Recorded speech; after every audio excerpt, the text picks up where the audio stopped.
looking forward to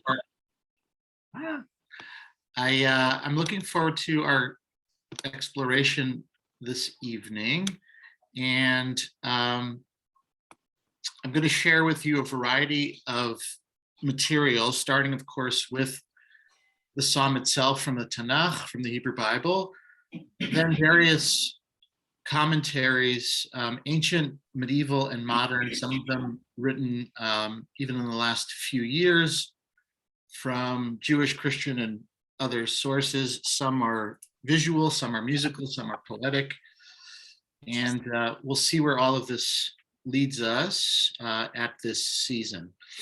So to begin with, I'm going to share my screen, and away we will go.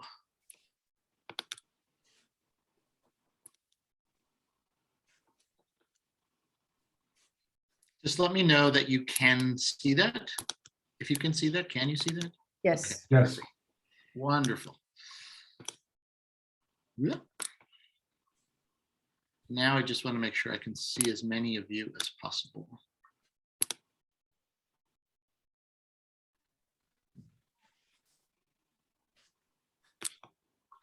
Including my Ima.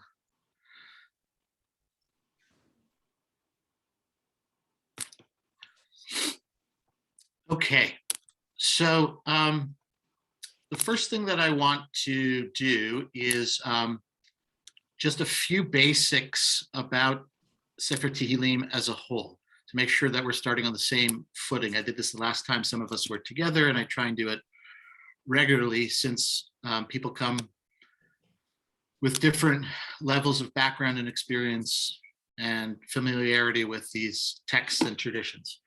So the first thing to say, as some of you I'm sure know, Sefer Tehillim, the book of Psalms, is itself divided, and I hope that's big enough. 5 books. Why is that? Likely because the editors of this collection were mimicking the Chamisha Chumshei Torah, the 5 books of the Torah, the Pentateuch. And within the corpus as a whole, there are also various mini collections. So one that you might be familiar with are what we often describe as Shirei HaMa'alot, those songs of ascent that we believe in some way, shape, or form were used as part of the ritual of people going up to Jerusalem, going up to the temple for the 3 pilgrimage festivals and at other times. Why is it that if you open one English version of the Book of Psalms, it is numbered chapter and verse in one way, and then if you open another Book of Psalms in English, it may be numbered slightly differently? That is because those translations and those numbering systems are based on ancient manuscripts, and so they tend to vary slightly, particularly across Jewish, Catholic, and Protestant traditions, based on ancient manuscripts in Hebrew, in Greek, and in Latin. Melech David, King David, is often the assumed author of all or most of Sefer Tehillim in Jewish and Christian tradition. But today, scholars view the Book of Psalms as a collection or a collection of collections of poems, prayer poems that were gathered over many centuries, leading into the 1st century of the Common Era. That doesn't mean, however, that some of these poems are not much more ancient. We just don't know the circumstances for the vast majority of them. What we do know is that by the 1st century, this text was very important to emerging Jewish communities, including the Dead Sea Scrolls group, that is the group of texts, of scrolls that we discovered at Qumran. And in fact, in the Qumran library, there is included a 151st Psalm.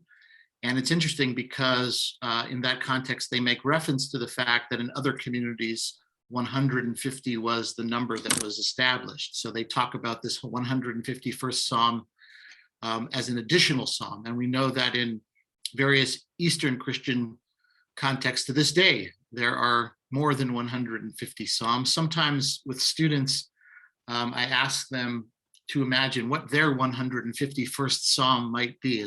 It's an interesting exercise.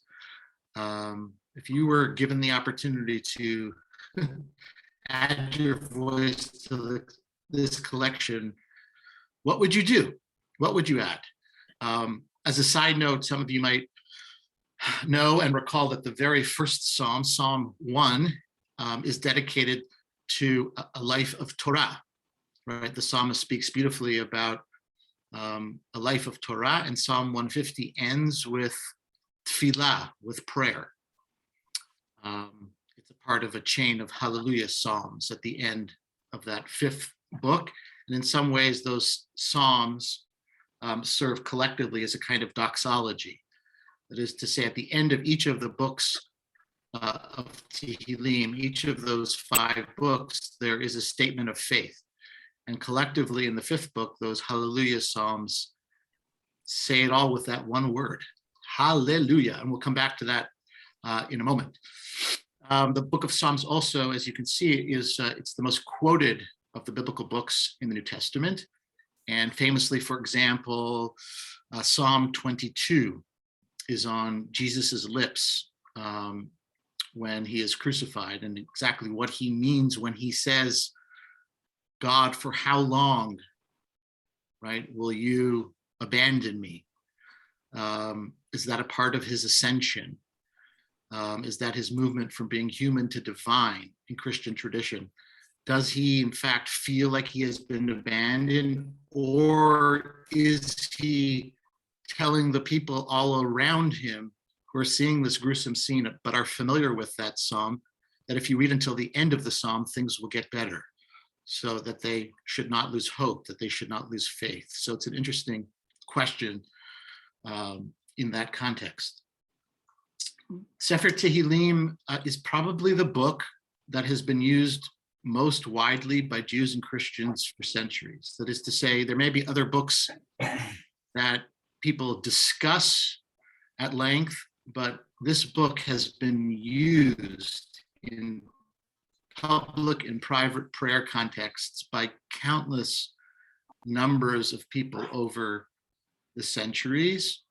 And among Muslims, it's considered to be a sacred text, but is not a part of the regular liturgy.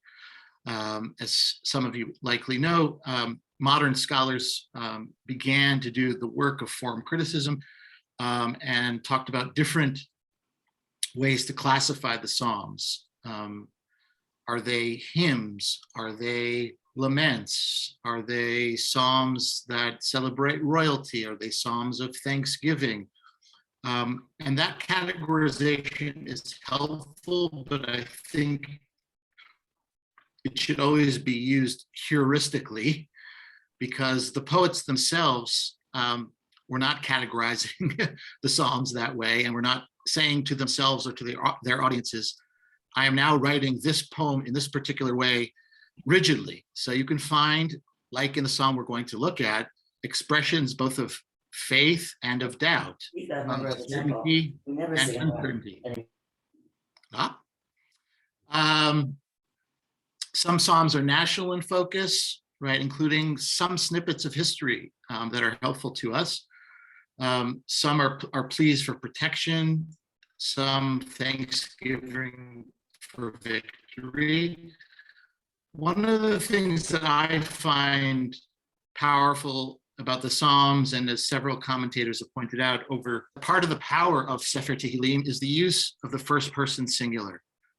And it's not the royal or vaunted voice of King David exclusively or regularly. It could be anyone.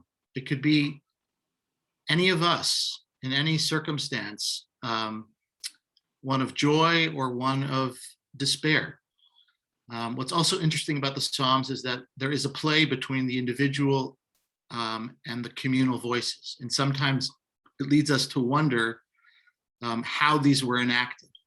And we'll come back to that with Psalm 27, verses 13 and 14, for example.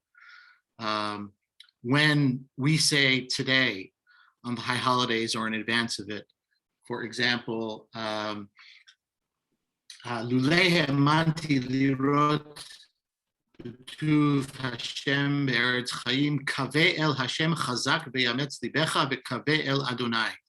So it's a statement about hope, about faith, about faithfully waiting, heartfully waiting. But who is speaking? And is that possibly a call and response? Is there one voice in verse 13? Is there a second voice in verse 14? And how might that have been used liturgically, ritually? So we'll take a look at that. The last thing that complements the previous comment, which is obvious but worth reiterating, is that part of what makes Tehillim so powerful is the range of emotions, that it allows for, including this genre that is often called lament. Because what we learn from Sefer Tehillim, among many other things, is that part of the spiritual life involves crying out and saying to the divine and anyone else who's willing to listen, things are not as they should be. This is terribly painful. I am sick. I am lonely. I am desperate. And the editors of these prayer poems had the wherewithal to include many such poems. A third or more of the book of Psalms are Psalms of lament. And it gives us permission, I think, all of these centuries later, to be able to express what is difficult, what is painful. For me personally, I reinvested in Sefer Tehillim throughout COVID, as my colleague Marilyn and others can attest to. And it came alive for me in new and different ways because the experience was so dramatic. And so I could turn to the psalmist of Psalm 6 and say, I am sick, at night on my bed. Or I could say, though I walk through the valley of the shadow of death, I fear no evil. Whether or not, in fact, right, that's the best translation of Psalm 23. That's for a different part of the conversation. Oftentimes, too, what I think is very powerful is the fact that these emotions appear within a single psalm, like the one we're about to look at. And we can think about that in different ways. But I think it's very important to remember that these poets were people who were living life and trying to give articulation to the depths of their emotions. As my teacher, Rabbi Zalman Schachter Shalomi, used to say, when we approach the prayer book, remember that it is something akin to freeze-dried food. You have to open the package, you have to pour the concentrated contents into a glass or a mug, and then you have to add the hot water of life and stir. Because whoever wrote whichever of these psalms, they were poets. They were responding to all that is good and beautiful and all that is painful and ugly about life. So I think with that, we can turn to Psalm 27 itself. And I'm going to ask someone who's not eating dinner.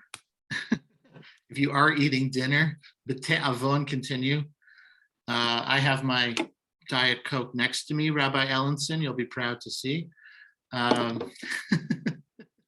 Would someone be willing to just unmute themselves and read this translation, which is my own based on JPS and others.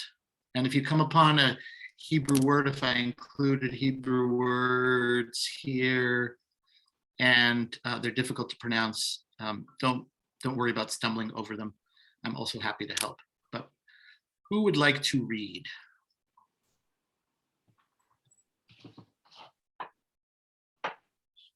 You're not going to make me call on my mom, are you? Jill Goldberg, thank you. Unmuting, I'm unmuting. Okay. Of David, Yud Hey Vav Hey is my light and my help. Whom should I fear? Yud Hey Vav Hey is the stronghold of my life. Whom should I dread? When evil men assail me to devour my flesh, it is they who stumble and fall. Should an army besiege me, my heart would have no fear. Should war beset me, still I would be confident. One thing I ask of Yud Hey Vav Hey, only to this do I seek, to live in the house of Yud Hey Vav Hey all the days of my life, to gaze upon the beauty of Yud Hey Vav Hey, to frequent his temple. He will shelter me in his pavilion, his sukkah, on an evil day. Grant me the protection of his tent. Raise me high upon a rock. Now my head is high over my enemies round about. I sacrifice in his tent with shouts of joy, truah, singing and chanting a hymn to Yud Hey Vav Hey. Hear, Shema, Yud Hey Vav Hey, when I cry, have mercy on me, answer me. On your behalf, my heart says, seek my face. Yud Hey Vav Hey, I seek your face. Do not hide your face from me. Do not thrust aside your servant in anger. You have ever been my help. Do not forsake me. Do not abandon me, O God, my deliverer. Though my father and mother abandon me, Yud Hey Vav Hey will take me in. Show me your way, Yud Hey Vav Hey, and lead me on a level path because of my watchful foes. Do not subject me to the will of my foes, for false witnesses and unjust accusers have appeared against me. Had I not, Lulay, the assurance that I would enjoy the goodness of Yud Hey Vav Hey in the land of the living, look to Yud Hey Vav Hey. Let your heart be strong and of good courage. Oh, look to Yud Hey Vav Hey. So as I often do, I just want to ask folks if you want to share what strikes you, what touches you, what attracts you, what do you see or hear or feel differently, even if you've been saying this prayer steadfastly from the 1st of Elul, here now, tonight, right, between Rosh Hashanah and Yom Kippur, as we gather, what is it that calls to you? Just feel free to unmute yourself and raise your hand or give us a thumb emoji. This is Jeff. Okay. So I notice and I remember that the beginning he's really, really confident in God, and then he becomes uncertain. And even line 4, which we say a lot, is sort of uncertain. But he's talking about God, whom I thrust his face aside, and you have always been my help. Don't forsake me. And my mother and father abandoned me. I assume that means that they died. Yud Hey Vav Hey will take me in. So there are the different emotions in the same psalm. Yes, right. The psalmist appears to begin with great confidence, right, in those opening sentences. But as more than one commentator has asked, if the person possesses such great confidence, why do they need to make the statement or even ask that question rhetorically? And then the verses continue to unfold, right, in ways that are somewhat unexpected before we return to what might be a restatement or a different statement of confidence or trust in verses 13 and 14. Other things that strike you, a word, a phrase, an image, something in particular. This is Ben. Hi, Ben. In verse 4, I've always liked the sort of irony of just one thing, only one thing, to live in the house of Hashem. Actually, two things. To gaze upon the beauty of Hashem. Let me just ask for three things. To frequent God's temple. And I mean, maybe the way I've resolved that sometimes is maybe it's a reframing that living in the house of God all the days of my life is actually the same thing as gazing upon the beauty of Hashem. And really that comes down to going to shul. Right. Well said, with humor and depth, right? Let me just ask you for this. And by the way, if it was only just one request and it was to live in the house of the Lord, it's not a small request. It's interesting, by the way, in the Hebrew, levaker behechalo, does that simply mean to frequent, to visit, or is it also related to the fact that what the psalmist is talking about is not only visiting the house of the Lord, but levaker in the sense of bikur cholim, right? Of visiting the sick. That is to say, is there some desire here to serve God? I want to serve in your house, because it's often simply, right, rendered as frequent, but levaker.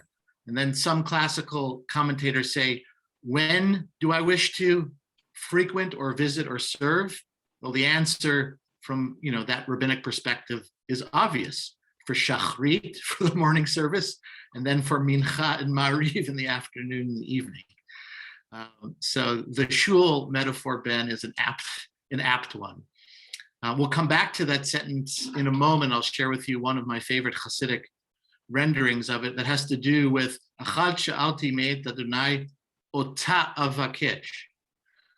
So why the doubling of the language? Why say, I have one thing that I request of God, this do I request? You just requested it. So is it one request? Is it two? Is it simply a literary flourish? Or is there something deeper there? Other comments, other questions, other musings? Ima, and then Judith. I was thinking today, just reading it today, of the self-talk that a warrior has to prep him or herself with, the kind of self-talk that strengthens them in moments of challenge, when one thing I ask really is to be off this kind of service, the warrior's path, and into the contemplative path. So the tension between what is and what might be, I'm feeling that. And always I'm touched by, though my father and mother abandoned me, do not abandon me, that line, because we're all abandoned ultimately by parents. We're all abandoned by parents at some level. And what is the anchor of my life? And to kind of come back to that, not so much as a confidence builder, but just a resolve. What is important, what is ultimately important in my life. So I don't see it as a nudgy questioning, one thing I ask. It's like deeper and deeper. I want to dwell with you. I want to serve you. I want to be connected, rather than, it's kind of this tension of the warrior and the contemplative. Both images we have of David, but in this psalm, I feel it the most, I guess. We'll come back to that too, because it's interesting. I think I mentioned this last time when we gathered, how we make use of the narrative structures of these psalms and the assumption of our forebears. That is to say, I don't think we necessarily need to believe naively that King David wrote this or all of the psalms. But what happens if we allow ourselves to imagine it to be King David?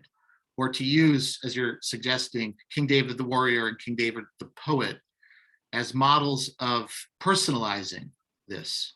By the way, that statement about mother and father is one of the most, sort of devastating in all of Tanakh. And rarely will you find, particularly in the books of Torah that we are familiar with, that kind of introspective or dialogical, emotional statement, right? We just read the stories of the first family of Judaism, Christianity, and Islam. And there's so much family intrigue and complexity and pain and loss. And yet we're left wondering, what do these people think? What do these people feel? Right? It's so terse. There's so little that that we learn about the interiority of each of these characters. In some ways, Hagar is the most expressive, particularly, when she is is sent into exile. But a statement like, "My father and mother may leave me at some point, whether in life or in death." It's part of what makes Tehillim such a powerful book. Judith, go ahead, please. And hi, Bill. Hi. So, first of all, this is my favorite psalm, but let's leave that aside. What seemed really new to me as listening to your translation, that it's the voice of a seeker. It's all this language of seeking. Yes. Sha'al and Bakesh, it's both. And then imagining that somehow the way in which the divine is internalized, that about you, my heart speaks, that is concerning you, my heart speaks. And what does my heart say? As I've internalized the divine, what the divine wants is seeking. Right. Bakshu fanai. Yes. And then I will seek. Right. It's not about finding, it's about seeking. Right. And that seems just incredibly powerful and important on this go around with this psalm. Yeah. Beautifully said, Judith. Achat she'alti. And then, of course, Shema. When we say the Shema, usually, which the psalmist, of course, was familiar with, it is Shema Yisrael. Hear, O Israel. It isn't even a prayer in the proper sense. It's a call to self, to community, to listen deeply. And here, of course, right, it's a call to God. Is it the God within? Is it the God without? It's about seeking, glimpsing, visiting, right, and so forth and so on. Anyone else at this point who wants to add a thought? Yes, Jill, go ahead, please. There's in this second part of the psalm, or the last part of the psalm, there's real anguish, I think. There's so much anguish, besides the father and mother abandoning me. Don't forsake me, don't abandon me. Lead me on a level path because of my watchful foes. There's fear and anguish. Yeah. And you were talking before about all the different emotions that in this one psalm, from confidence and strength and courage to fear and anguish. I think your comment actually dovetails really beautifully with Judith's, because the way that I experience the psalm is as a journey, right? The psalmist begins in one place, as it were, emotionally and otherwise, and then, takes us through this emotional journey and then leads us to verses 13 and 14. And again, how are we to read those verses and who is speaking? I think I may have mentioned this the last time we were together, but the contemporary scholar Walter Brueggemann, he's a Christian scholar of Tanakh, talks about Sefer Tehillim on the whole, as a whole kind of corpus or collection, as a book that does involve a journey. And you begin the journey feeling as if you are settled, as if you are supported, as if you are located. And then you are dislocated, and then you are relocated. And he talks about that as three kind of movements within the experience of reading the Psalms as a whole. And in this text, I think there are at least two, maybe three movements, because, to give away my understanding of the ending, I don't think it's the same as the beginning.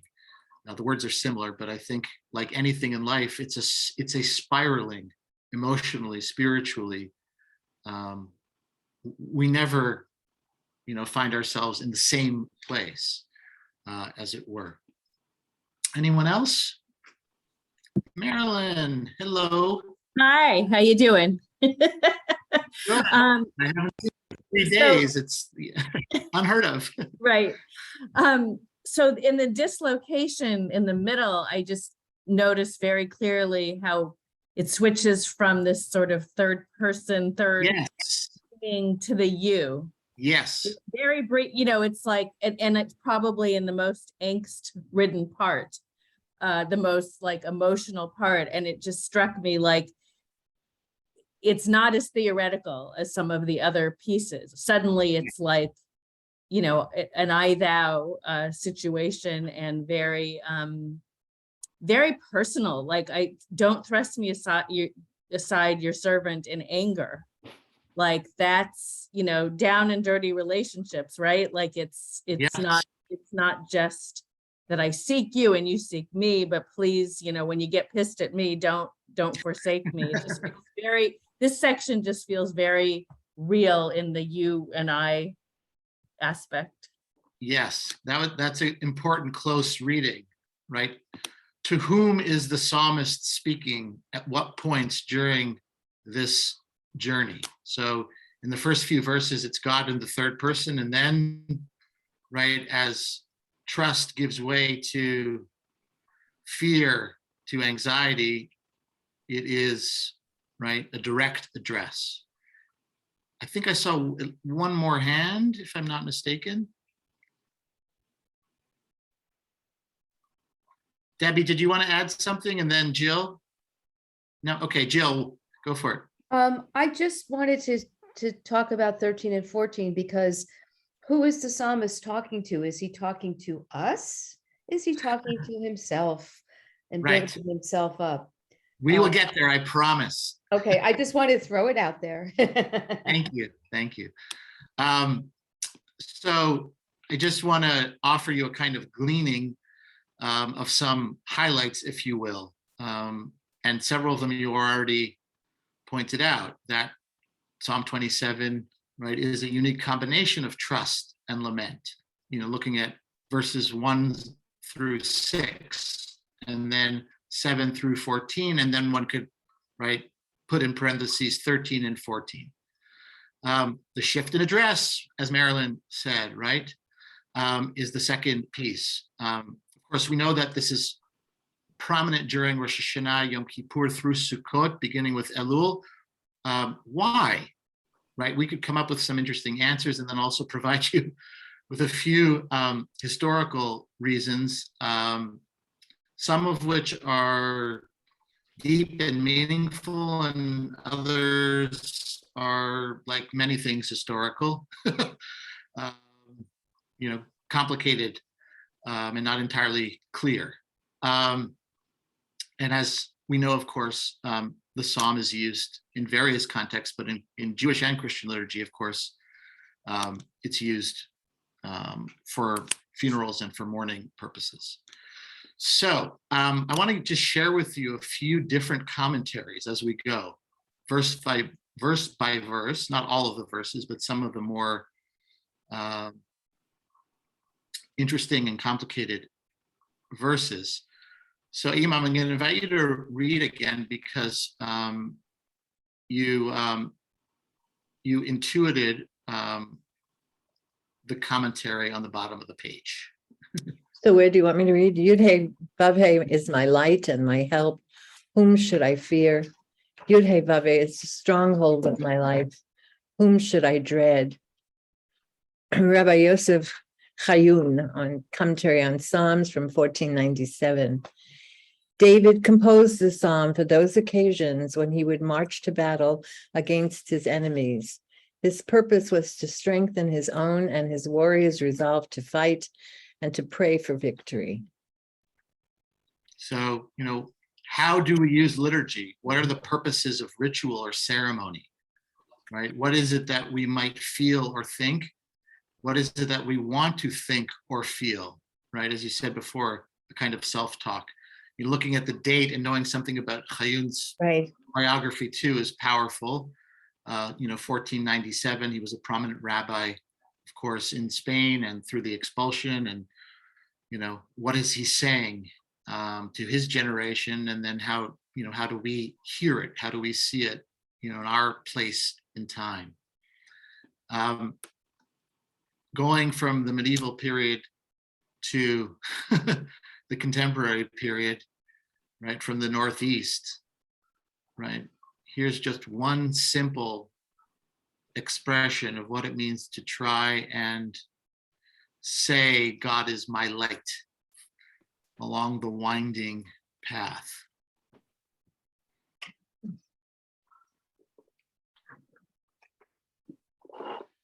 Slippery path. Yes. So here is verse 4. Verse 4. Ben, I'm going to invite you to read it again, and read this commentary by a contemporary Protestant thinker from a wonderful website called Working Preacher. So if you'd unmute. Did you say Ben? I said Ben. Okay. One thing I ask of Yud-Heh-Vav-Heh, only this do I seek, to live in the house of Yud-Heh-Vav-Heh all the days of my life, to gaze upon the beauty of Yud-Heh-Vav-Heh, to frequent his temple. Reverend Richard Howell, Working Preacher. The world tells us to cram, to wrap our arms around as many neat things as possible. But like hauling a load of laundry, you drop some socks and a shirt or two, and then it's just a bunch of laundry anyway. In trying to grab it all, we actually miss it all. What if you could focus and be satisfied with just one thing? The psalmist speaks of it as dwelling in the house of the Lord all my days. I'm not in the Lord's house just now, but can the mood linger? Can the recollection, the experience resonate in what seems like an unholy place? Can any old house actually become for me the house of the Lord? The psalmist adds another intriguing nuance. The one thing, to behold the beauty of the Lord, not merely to see the Lord, which would be incredible and stupendously wonderful, but it is the beauty of the Lord. When we see beauty, it's hard to look away. We must have it. We do not notice competitors for our attention. And the beauty changes us. Jules sang, maybe if we are surrounded in beauty, someday we will become what we see. And I can't resist saying this strikes me as a, much more frequently recited psalm. What I've always understood to be part of the message of Ashrei, that Ashrei Yoshvei V'techa is make my ordinary, house in Brookline a place which is also Yoshvei V'techa and a holy place. Right. Where do I find myself now? Is that too God's house? Is that God's abode? One thing that helps me in that regard is that in the psalm itself, the psalmist uses several synonyms for what contextually was the temple in Jerusalem. But just look back for a moment.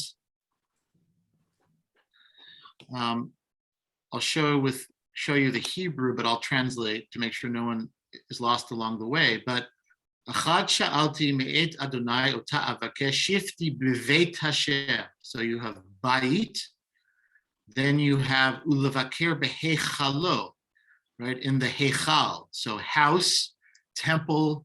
Then you have Sukkah, right, as in the holiday of Sukkot upcoming. Then you have Ohel, you have the tent. Then, right, you go back in some ways to the most primordial place of connection in Israelite worship, which is the rock, right? Before there were all of these other meeting places, divine and human, there was the rock. And the rock, of course, is on the one hand, a place of great vulnerability because you're out entirely in the open. On the other hand, right, you are raised above somehow. So what is the psalmist doing by using all of these synonyms for the Beit HaMikdash, for the temple in Jerusalem? Is he also suggesting, right, something akin to what is being said here? is he also taking us through a kind of tour, if you will, an historical tour of all of the ways, all of the places in which his ancestors sought out the divine. Felt So at think home. In all the ways his ancestors felt at home. Yes, exactly, right? So think about Jacob, for example, right, who was on the run, and he places his head down on a stone and then dreams that magnificent dream, and then in the morning, right, anoints that stone and realizes that this is Beit El, right? It's the original Bethel. So the psalmist here is taking us, on a kind of imaginative historical tour of all of the places that, that have been described as being holy, as being sacred. And then as you see here, Howell is picking up on something you did, right? Is it one request? Is it two requests? Is it three requests? So it would be enough, Dayenu, if I was in God's house. But then to be, right, in the presence of God's Noam, to be in the presence of God's beauty. And what happens when we behold beauty? I love his quote from the artist Jewel. Right? What happens when we behold things that are beautiful? And how does that seep in? This gives me total insight into why we do this through Hoshana Rabbah, because in the order in the psalm, it's all the temple references and then the Sukkah. And I feel like that's building up to say, and now we're going to take all that holy energy. One of my teachers in rabbinical always said the hardest holiday is Sukkot, because you have the whole summer to get ready for the Yamim Noraim, and then you have 4 days to get ready for Sukkot. But on the other hand, it's not, because you have nothing but a sense of, I want to keep this going, right. Holy energy. Right. And the Sukkah becomes this place to contain that sense of holiness in a very temporary way. And then after a week, you're like, you know what? I have to go back inside. It has to be my house now, and the rockiness of my New England reality. Now the rock was back in. Right. So the mention of Sukkah here is one of the reasons historically why it was chosen. And one could also say, in the direction that you're guiding us towards, what happens after Rosh Hashanah and Yom Kippur, right? When we are nestled inside of, right, the synagogues and temples. When and where and how do we find God when it's time to come out from the intensity, of being in temple or synagogue proper? And then how do we discover God in the Sukkah? And then how do we discover God in the rest of our lives, right? Out in the open, as it were. By the way, and another reason why this psalm was chosen as the psalm of the season is because there's an ancient rabbinic tradition which says, Adonai ori ve'ishi, God is my light and my salvation. And in a very brief, comment, one rabbi says, when is God my light? On Rosh Hashanah. And when is God my salvation? On Yom Kippur. And so through the ages, these little nibbles of connection to Rosh Hashanah, to Yom Kippur, to Sukkot, eventually lead various rabbinic figures, particularly in late medieval Kabbalistic circles, to adopt this as the psalm for the season. But it doesn't become the psalm for the season widely among Ashkenazim until the middle of the 18th century, which is interesting, right? And it's because it is spoken about as the psalm of the season among certain influential mystical commentators on the Siddur that is then adopted by the Hasidim and others, and it becomes a part of that whole movement of spiritual renewal. If someone asked me, which they did not and will not, which psalm would you choose for this season?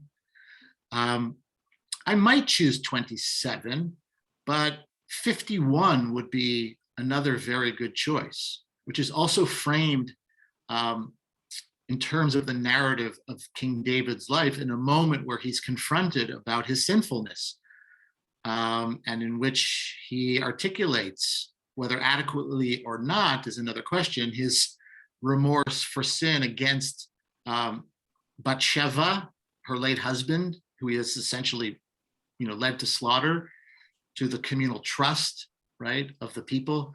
But it's interesting to think about, which psalm we might choose, and how this was chosen. I think there are good reasons, that this is placed here, in addition to the obvious reference to Sukkot and to the temple and these other snippets. But it's interesting to think about, the movement from, the intensity of the Amim and Ra'im into the Sukkah and then out into the open.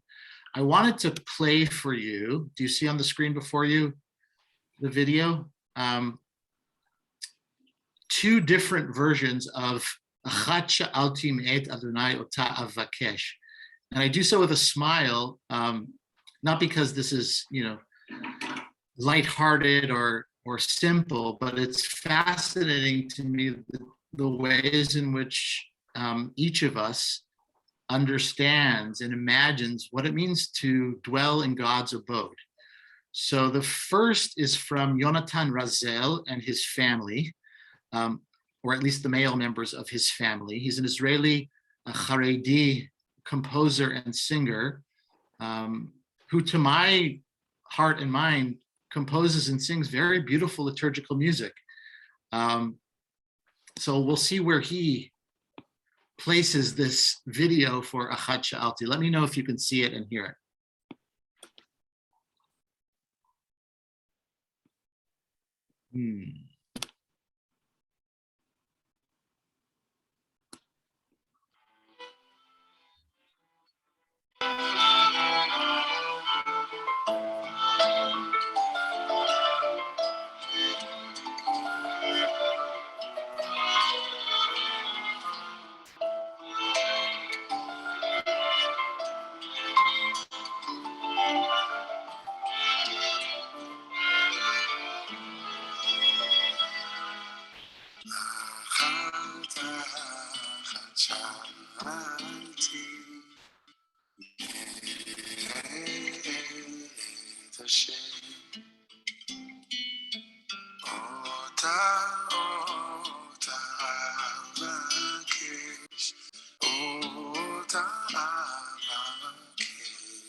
So sorry to end it abruptly, but you get a good sense of the, of the feeling of when and where and with whom, right, he's experiencing being in God's abode. And there's something, that's very beautiful and touching, but it is exclusively male. It is focused around journeying to and from the Beit Midrash, right, and carrying books and delivering children to Cheder. And, I would say there is a kind of passion that is present, a kind of eros, if you will. But it is, it is completely focused in and around the Beit Midrash and the exclusive company of other men and boys. And then we go from Jerusalem to the left coast to California. And here is another beautiful rendering of Achat Sha'alti by the Reform cantor and performer Chava Morel.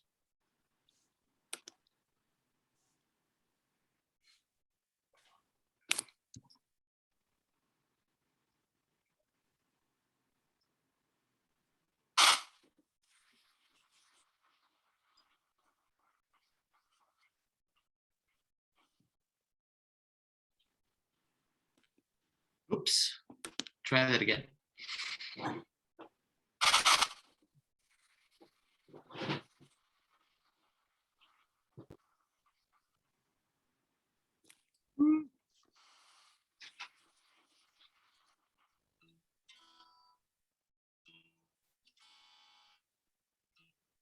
Achat Sha'alti Beit Adonai, Achat Sha'alti Otav Akesh, Achat Sha'alti Beit Adonai, Achat Sha'alti Otav Akesh, Shivti, Shivti, Beveit Adonai, Shivti, Shivti, Kol Yamei Chayai, Shivti, Shivti, Beveit Adonai, Shivti, Shivti, Kol Yamei Chayai. So it's obviously a very different setting. But to me, you know, having each side by side also, you know, is an expression of the power of the psalm. When and where and with whom do we discover the noam, the beauty? This is a contemporary painting with a similar kind of message, right? It's done by an Asian American Jewish painter who's very taken with Hebrew letters. And so here you have, right, Kaf Zayin 27 in the midst of all of these other letters. All of those other letters, by the way, are actually used in the psalm. So she took all of the letters from the psalm, jumbled them, if you will, in black and white, and then nestled again within all of these letters, right? A part of the whole scene of confusion, of fear, of anxiety, of dislocation. And there in bold red is, right, is Kaf Zayin, is 27. And part of what I, you know, love about Sefer Tehillim is also the reception history of these individual psalms and the psalms as a whole. That is the many different ways in which people, you know, have connected with them. Here's the next piece, which is an interesting one. It comes from none other than the Lubavitcher Rebbe, the seventh Rebbe of Chabad. And I'll save my comment until someone reads it. Suzanne, our resident Chabadnik. Yeah, right. Now my head is high over my enemies roundabout. I sacrifice in his tent with shouts of joy, Truah, singing and chanting to a hymn to Yud Hey Vav Hey. King David, do you want me to read that whole box? King Yeah. David alludes here to the act of repentance when we are able to raise our heads over our inner antagonism to holiness. Right. So here is Menachem Mendel Schneerson, in very typical Hasidic fashion, internalizing the enemy. Very often in Hasidic drashot, there is this process of internalization, so that Pharaoh or the Amalekites or any other enemy of ancient Israel is then a part of the human soul or psyche. What does it mean to say that I can move inward in an act of repentance? He likely gave this as part of a sermon or a teaching in and around Rosh Hashanah and Yom Kippur, where you say, go inward, right? Who are the enemies round about? And when can you sing tru'ah? When can you truly call out in joy, right? When you face the antagonism that is within. He goes on to talk about it in ways that you would expect. He says, of course, when enough people do this, then we will be able to sound the great shofar, ultimate redemption of salvation, right? But what that requires is that each and every one of us, right, moves inward and explores, right, the contours of ourselves. Here's a very different voice. David, I think in fact you may have blurbed this book. It is a journey through the high holics. Yeah, David, you know the book, right? You did. I did You blurb it. did. Sometimes I actually read the books I blurb, but that's what I do. So if you'd read it, it's a beautiful kind of meditative exercise. Okay. If you can see it. Holding my head high, Va'ata Yarum Roshi. It's about posture. I come before God upright, standing, head high, feet planted, palms facing out, long spine, level chin, relaxed jaw, ears away from shoulders, shoulder blades, angel wings tucked in. Feel the shift. My breath flows more freely. I am less constricted so that my heart might pump with gratitude, with compassion. Upright, I can gaze toward the horizon, beyond my troubles, my enemies round about, toward the horizon just above the troubles, the enemies that cluster around. Upright, I can envision potential paths, infinite destinations. Upright, no upturned nose, no head hung in shame, no high horse of judgment. Upright, take focus, active effort, physical and mental determination. Only with my head held high and my breath flowing freely can I come before God and discern the shofar's call, tru'ah. So as I said, it's a beautiful articulation, an expansion of that one verse. Of course, both Menachem Mendel Schneerson and our poet here, Rabbi Deborah Robbins, are reading the verse completely out of context. But that's part of what we specialize in over the centuries, right? We can pick and choose a word, a phrase, etc., decontextualize it, and then recontextualize it. So it's more than likely that in context, right, the psalmist, is really thinking about those enemies and is probably holding his or her nose high.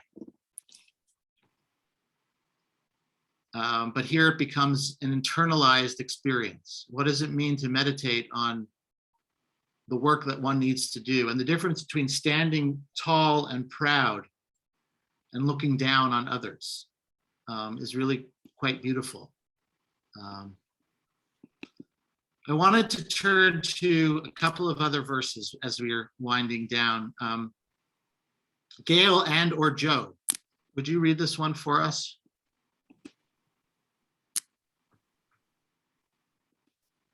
Hi, Or. Hi. 8. On your behalf, my heart says, seek my face. Oh, Yud-Hey Vav-Hey, I seek your face.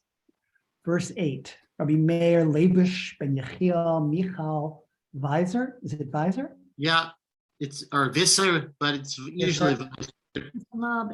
Malbim. The Malbim, the famous Malbim. Commentary on Psalms, seek my face. Even though I have asked for many things related to my physical well-being with my mouth, my heart has already stated my essential request to you, which I repeat now to my face, panai, plural form. Seek, bakshu, plural form, God's face. I will request that my face should not desire anything other than to behold your face, to cleave to the divine. So this, brilliant and very exacting commentator is playing on the fact that, right, these words are in the plural, right? That is bakshu and panai. So who is asking whom for what? And what essentially he is saying is, I know that I have many requests. I know, in essence, we might say in contemporary language, I'm a divided person. And my mouth may want one thing, and my arms might want a second thing, and my head might want a third thing. But how do I bring myself together? How do I unify my desires and really cut through and say, what do I really want? What is the one true request? What is the deepest request, right? From my heart, from that seat of emotion and intelligence? That, right, is your face, God. I want to behold your face, right? I just want to catch a glimpse of you, kind of, Levinasian or Buberian expression of the desire just to behold the face of God. And yes, I've asked for all kinds of things, and I know I have, but this is what I want. This is what I truly need. And I want to have the wherewithal to be able to tell my mouth, this is what I want to speak, right? So that my desires and my articulation and my words and my deeds come together, in unified form, as it were. I want to just look at 13 and 14 as the hour gets a little bit later. So is that face to face? Is that what the request is? Face to face, that kind of intimacy? Yeah, it's that bakasha, is to please, at least to glance at your face, to see your face, right? And also to have a sense of wholeness, of integration, right? This is my true request. This is what I truly desire. So now we come to verse. Wait, before we go on, I just have one question. Yes. Aren't we anthropomorphizing God so much in this psalm? We're talking about God's house. We're talking about God's place. I guess on one hand, God is beyond all of those things. On the other, it allows us to relate in a way that humans can relate. So I just wanted to. Absolutely. I agree with you wholeheartedly, right? One of the things that I said to my community repeatedly over Rosh Hashanah, and we'll say over Yom Kippur, is that over the centuries, right, there are a few images that have become paramount in the liturgy for Rosh Hashanah and Yom Kippur, right? Av, father, Melech, king, and Dayan, judge. So when we arrive at the chanting of Hamelech, for example, in the morning service, or we're saying Avinu Malkeinu for the third or the fifth or the eighth time, it can be frustrating for some of us at certain moments, but I try and use it myself as an invitation to ask and invite other people to ask, what are the images? What are the metaphors that will be useful to you over the course of Rosh Hashanah and Yom Kippur? These are the ones that were chosen, but none of them are adequate, none of them are full, none of them suffice. So what other images would you invoke? So I think that's similar to what you are saying, Jill, right?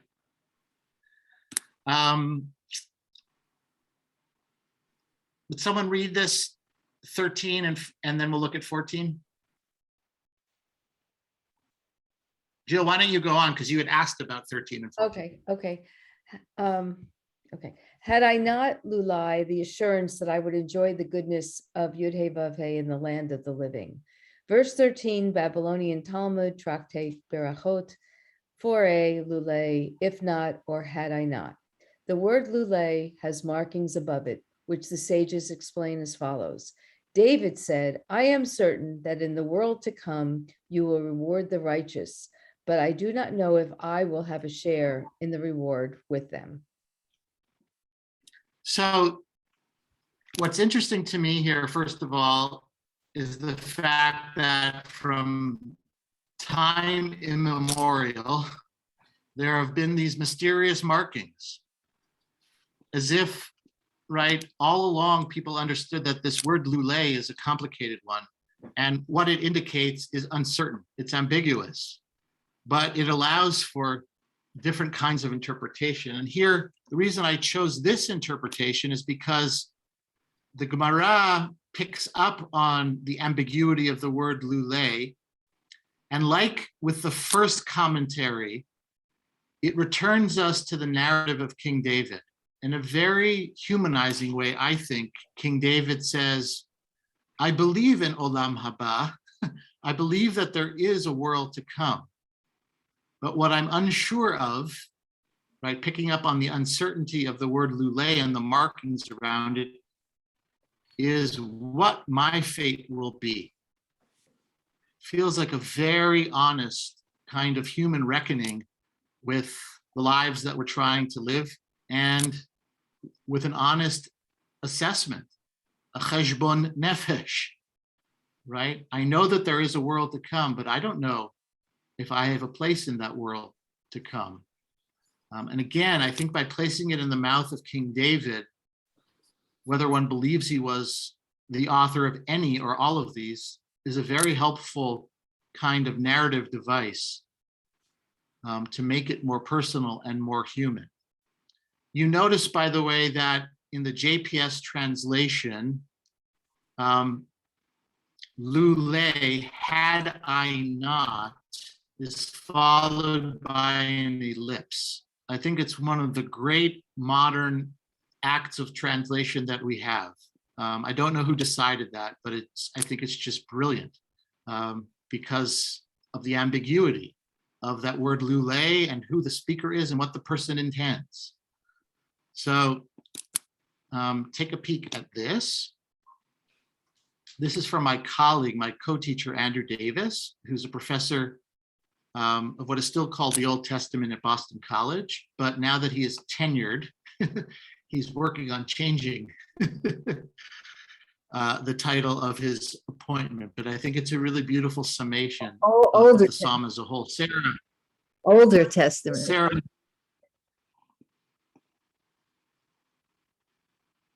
Sarah Smoliver, would you read? Thanks.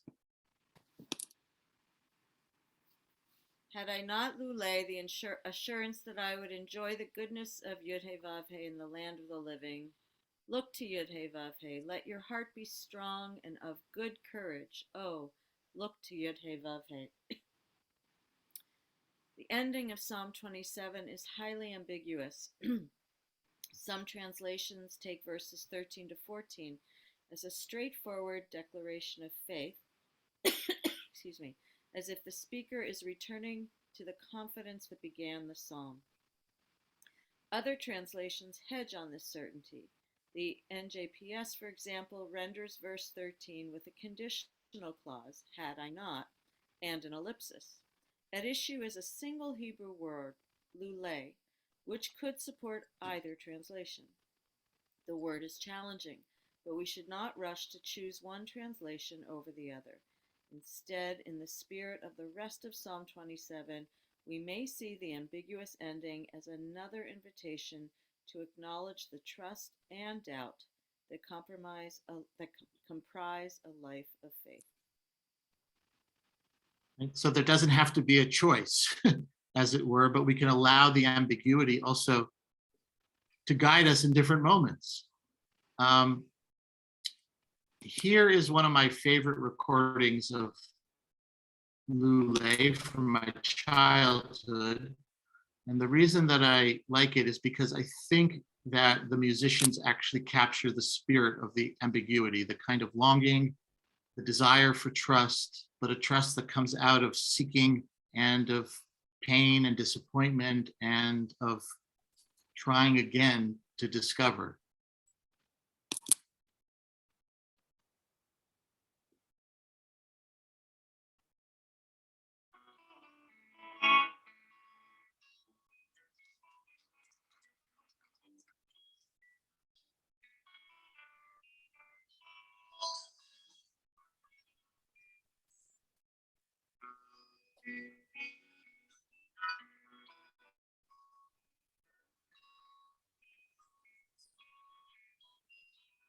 I can't hear it. Can others?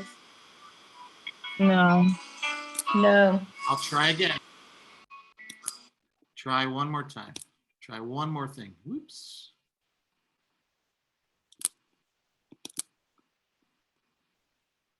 Stop sharing and then I will share again, but I will see if I can make it any better.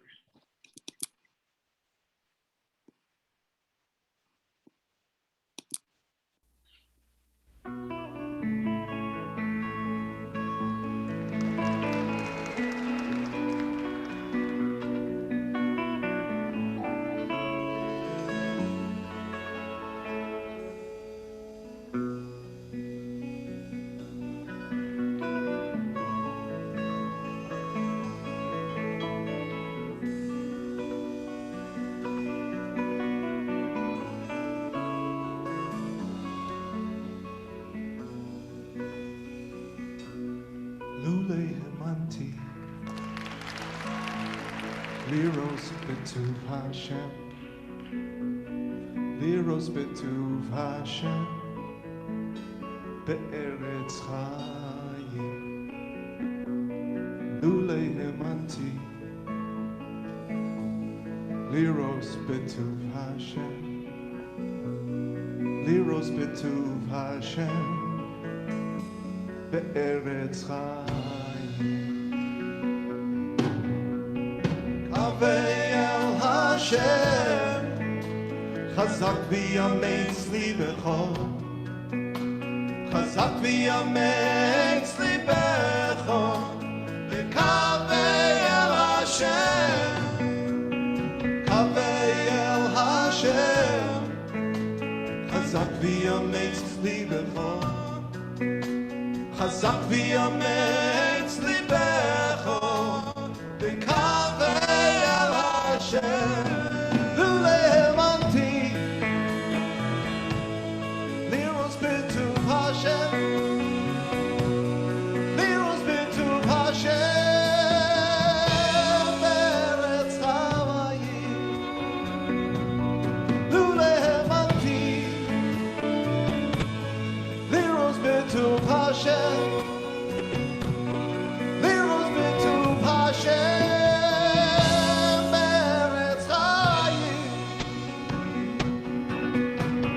Kaveh El Hashem, Chazak v'yameitz libecho, Chazak v'yameitz libecho, Kaveh El Hashem, Kaveh El Hashem, Chazak v'yameitz libecho, Chazak v'yameitz libecho.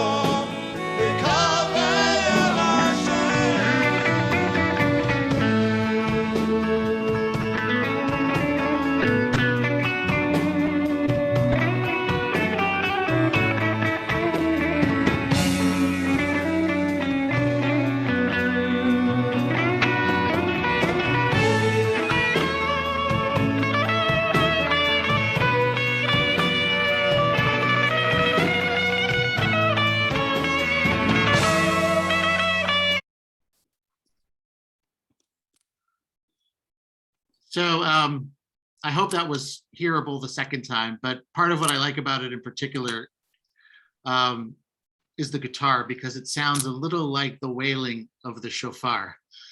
And in talking to Avram Rosenblum, who's an old family friend, about writing the song, and part of what he was trying to articulate was that sense of the wailing sound of the shofar. Here's a very good and helpful articulation of the psalm as a whole by a friend of several people on the Zoom, by Rabbi Ed Feld. Reimers, would one of you read for us? You're gonna put it on the screen? Yeah, do you not see it? No? No. Thought I shared. I was getting too comfortable and cocky with my digital skills. Hang on one second. Differently.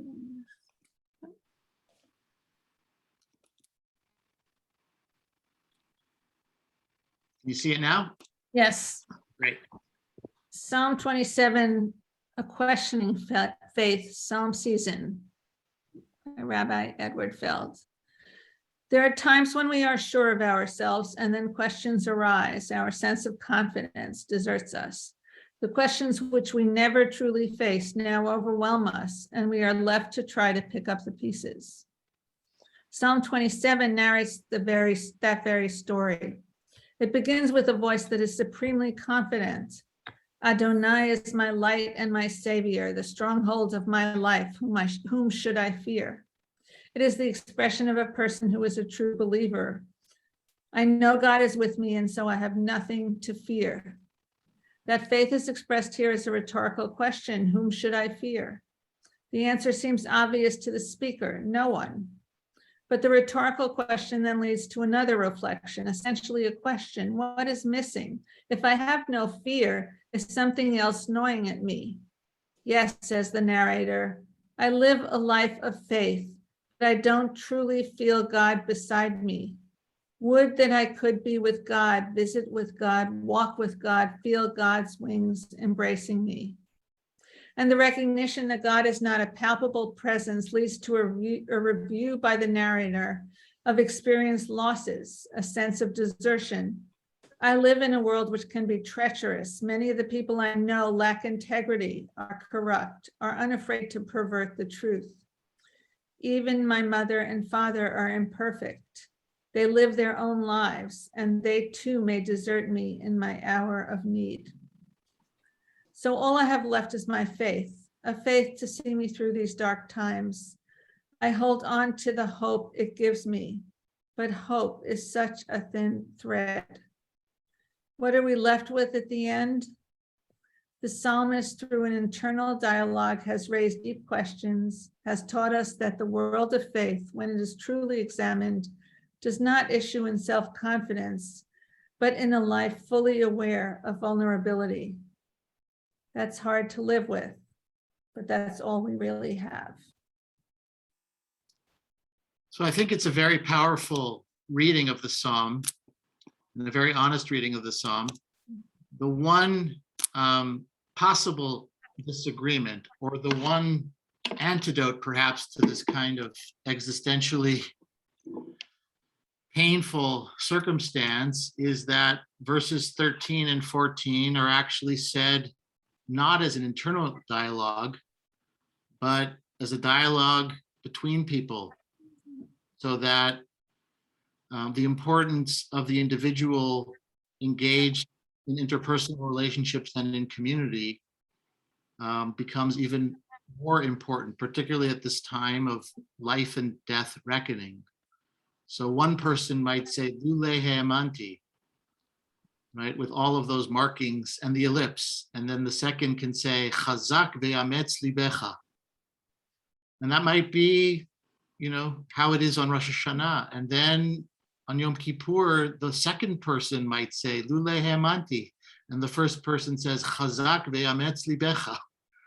Right? So that the conversation doesn't only have to be internal, so that you are alone, with the grappling and such. And that's, of course, why we come together for the Yamim Noraim. I often say so much of this work might be better done alone. We're struggling with all kinds of things, but we need the presence of other people. We need to go back and forth. There has to be some kind of call and response. There has to be some ways in which we help lift each other up. As we move through this important and difficult process of tshuva. And Well, then can I share one quick move word into from one of my favorite teachers Sukkot. on this? Pardon? Can I share one quick word about the Eretz Chaim that I had forgotten about Yes. until you mentioned? Yes. So our great teacher, Rabbi Samuel Chiel, of blessed memory, used to talk a lot about how Christianity is focused on eternal salvation, like souls being saved for forever. And we're more, the Yamim Noraim are more about getting another year to get it right. And that's what Eretz Chaim is like, give me one more year of life to fix what I screwed up. And that's why I much prefer the version of Kol Nidre that says Yom Kippurim Zeh ad Yom Kippurim Haba. There's different versions of that, but I like the idea that says, okay, give me a clean slate till next Yom Kippur so I can make this better. Beautiful, beautiful. Yeah, I mean, of course, the scholar in me says you can find just as many Jewish interpreters over the ages that talk about Eretz Chaim as Olam Haba, right, as the afterlife. And this world is but a prosdor, and we saw that we also have, various commentators that internalize all of this. So it's about your individual soul. But regardless of whether it's Jewish, Christian, or other, there's great power, I think, in what you're saying, which is Eretz Chaim. And certainly for the psalmist, it was about this life. Notions of the afterlife were not developed yet in the ways that they did become developed, in Judaism through its interactions with Hellenism. So it really is about, right, another opportunity to behold, to be in the presence of. So a couple of other last hands. That's not very good grammar. But Ima, I think you wanted to say something. And anyone else? You asked if we had an image that came to us as a result of reading this. And I think if I were an artist today, I would decorate a two-sided mirror, like Lule is is kind of a mirror image of itself. I mean, the Aleph and the Vav, but Lule is kind of a mirror image, and your face, my face, in the conversation, I would create a mirror with Lule on it, as the summation of the psalm for me as a creative piece. Beautiful, right? David Moss does something similar in his Haggadah, right? Bechol dor vador, in every generation, one should see themselves, and there's a little mirror, which is beautiful. Of course, the words, the letters Lule, right, can also be arranged to Elul, right, which is one of the reasons, right, that why the mystics, right, they're always looking for secrets within the letters. So if you rearrange Lule, it is a mirror. And they are mirrors, exactly. And then if you count the number of times that God's name is mentioned in the psalm, it is 13. And 13, of course, invokes or evokes Adonai, Adonai, El Rachum V'Chanun, Erech Apayim V'Rav Chesed, right? So what would be more appropriate for this season than calling out to the God who is a God of compassion, etc. There is, of course, mention of Tru'ah, and then there is mention of the Sukkah. So thank you for coming on this journey with me and for enriching it. To simply mumble these words at the end of Shacharit before or during the Yamim Noraim really does not do service to such a beautiful piece of text and the many, many creative interpretations of it. Rabbi Heschel was wont to say in more traditional contexts, the goal of prayer is not to utter a maximum amount of words in a minimum amount of time. So So I'm glad that we had the opportunity at this time just to sink in, to the words, to the rhythms, to the images of the psalm, and then just this sprinkling, really, just a few of my favorites. So I hope and pray that you experience divine Noam wherever you are, in the Beit Knesset, leading into and through Yom Kippur, in your Sukkot, and then from whatever other purchase you find yourself on. Gmar Chatima Tova. Thank you. Thank Thank you you. so much. Sure. Thank Wonderful. you. Thank you. Thank you.